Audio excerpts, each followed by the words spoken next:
Assalamualaikum warahmatullahi wabarakatuh. Dengan saya Ibu Novi, kita akan meneruskan pembahasan tentang hepatitis C.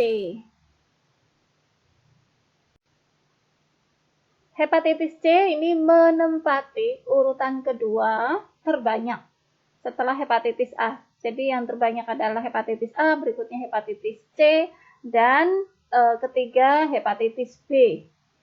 Infeksi virus hepatitis C ini suatu masalah kesehatan global, mendunia. Virus hepatitis mengandung RNA rantai tunggal berkapsid glikoprotein dengan partikel Sieverts. Inti nukleokapsidnya 33 nanometer. Diproduksi secara langsung untuk memproduksi protein-protein virus.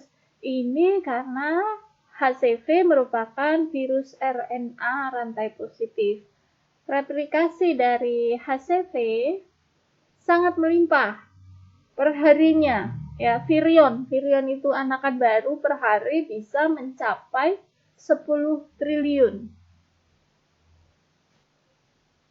Ditularkan dari orang ke orang melalui parenteral, penerima produk darah, pasien HD, pekerja kesehatan. Populasi berisiko adalah penyalahgunaan nafsa, ibu ke anak dengan hepatitis C, ya. Untuk morfologi dari virus hepatitis C, genom dari HCV ini terdiri dari 94.000 nukleotida asam nukleat, ya, mengkode protein besar dengan sampai 3.000 asam amino. Sepertiga bagian dari protein tersebut terdiri dari protein struktural penyokong virusnya. Protein kapsid terselubung dapat menimbulkan antibodi netralisasi, dan sisanya 2/3 dari poliprotein tersebut terdiri dari protein non-struktural. Ada NS2, 3, 4, 4B, 5B. Ini terlibat dalam replikasi HCV.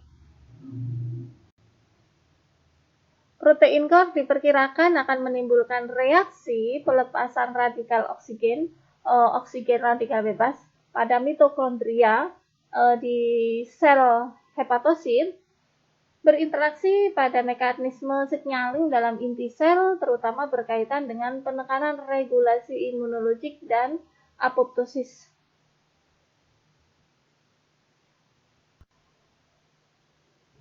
HCV mengenali reseptor spesifik di sel hepatosit, permukaan sel protein permukaan, kelas diferensiasi 81, ini adalah suatu HCV binding protein yang akan memainkan peranan dengan masuknya RNA virus ke sel targetnya.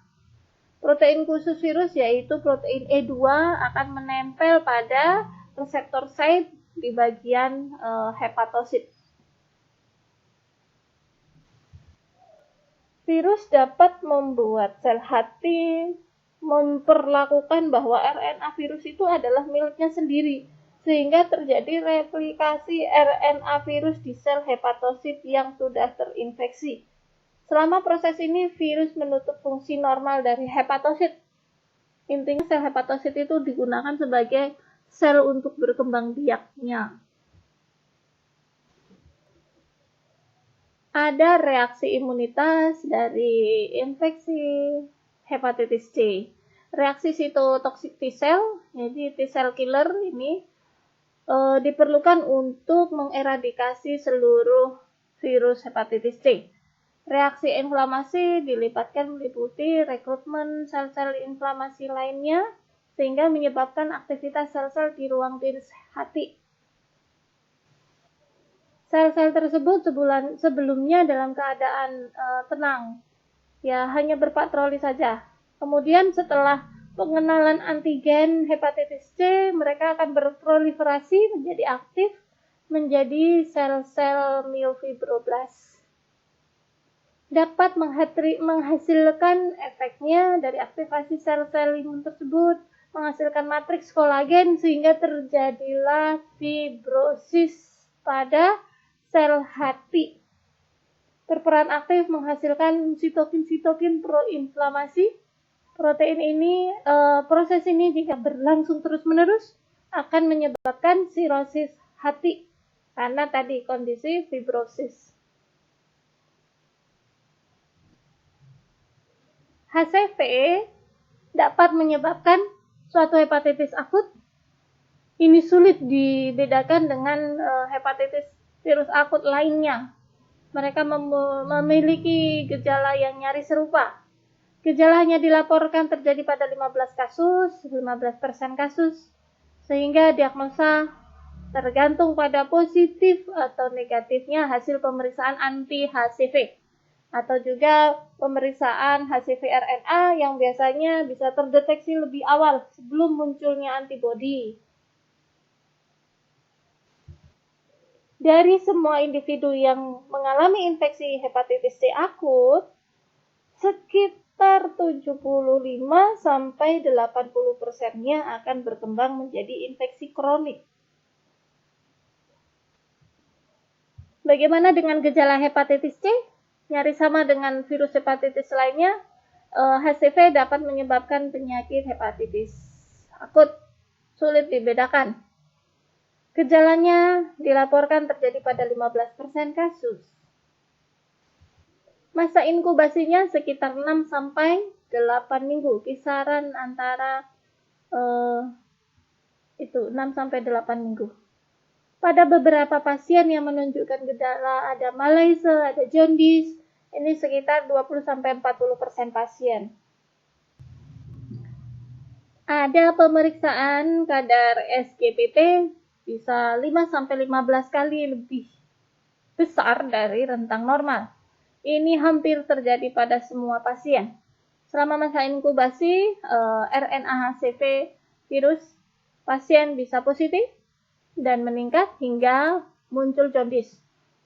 Proses jaundice juga sama, bisa karena kasus tersumbatnya saluran ductus empedu.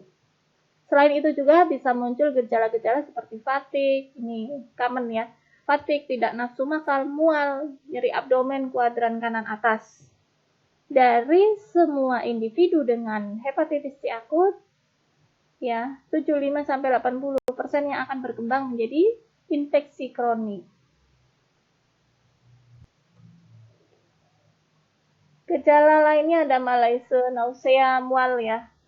Infeksi berkembang menjadi kronik pada sebagian besar penderita juga biasanya tidak menimbulkan gejala, sehingga ini menyebabkan sangat sulit menilai perjalanan alamiah dari infeksi HCV. Bagaimana diagnosisnya? Pemeriksaan konvensional untuk mendiagnosis keberadaan antigen HCV tidak ada.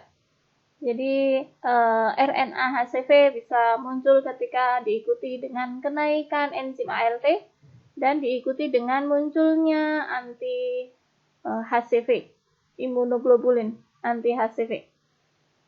Pemeriksaan antibodi terhadap HCV biasanya dideteksi dengan enzim immunoassay juga dengan PCR.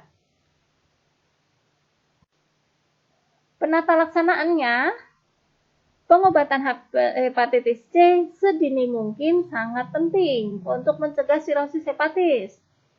Meskipun tubuh telah melakukan perlawanan terhadap infeksi, tetapi hanya 20% saja yang berhasil. Pengobatan tetap diperlukan untuk mencegah menjadi kronik dan mengurangi kemungkinan terjadinya tadi sirosis hepatis. Obat-obatan yang bisa digunakan ada interferon alfa. Ini adalah protein sitokin yang alamiah diproduksi oleh sel tubuh, tapi ini dibuat rekombinannya digunakan untuk meningkatkan sistem daya tahan tubuh. Obat yang direkomendasikan ada interferon alfa maupun sintesisnya, alamiah maupun sintesisnya.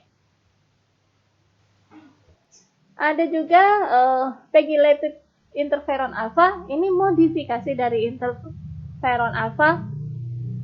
Penelitian menunjukkan bahwa ini lebih efektif untuk membuat respon imunitas terhadap virus hepatitis C dibandingkan interferon alfa yang biasa. Obat lainnya ada ribavirin. Ini adalah obat antivirus yang digunakan bersama interferon alfa. Dipakai tunggal tidak akan efektif. Kombinasi dengan interferon alfa akan lebih efektif bahkan apabila hanya diberikan interferon alfa tunggal. Bagaimana pencegahannya? Tidak ada vaksin untuk melawan infeksi HCV. Usaha yang harus dilakukan mencegah terjadinya infeksi. Bagaimana caranya? Lakukan screening untuk produk darah, donor organ, mengaktifasi virus dari plasma, menginaktifasi virus dari plasma dan produk-produk plasma, mengimplementasikan tindakan-tindakan untuk kontrol infeksi pada setting pekerja kesehatan, termasuk kita, perawat, dokter, analis, ya. Usaha lainnya, sterilisasi alat-alat medis yang akan digunakan ulang, tindakan perilaku yang sehat, tidak menggunakan obat-obatan, penyalahgunaan obat-obatan suntik, kemudian edukasi pada kelompok berisiko, gunakan suntik dengan single, tidak boleh bergantian. Konseling juga untuk menurunkan risiko praktik seksual yang pada homoseksual, pada pekerja seks komersial. Mungkin begitu saja kita pengenalan tentang hepatitis C. Buka berikutnya video tentang hepatitis D. Kalau ada ilmu yang salah saya mohon maaf. Assalamualaikum warahmatullahi wabarakatuh.